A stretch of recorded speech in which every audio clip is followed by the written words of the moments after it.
Ang pitbull na si Isko, masipag na fur baby, taga-carry ng grocery pati ng delivery. Sweet, loyal at caring. Pero minsan, may mood swing. Kahit sinong mabait, lalabas ang pangil. Kapag may nag-aaway at makukulit, tsak, siya ay magagalit. Tulad na lang lately, ang kanyang fur parents ay fighting sa pag-inflate ng balloons na tingin niya ay small thing.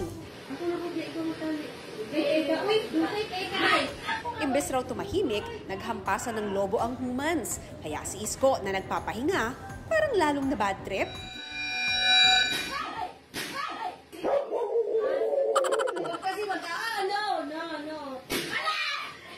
Ang mga lobo, isa-isang pinutok ni Isko. With his mighty paw, walang natira kahit isa sa floor.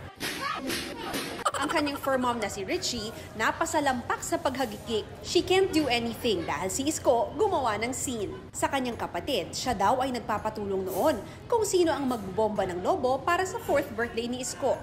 Ayaw raw ng kanilang fur baby sa maingay at nag-aaway. Love, love, love lang daw and no to bardagulan.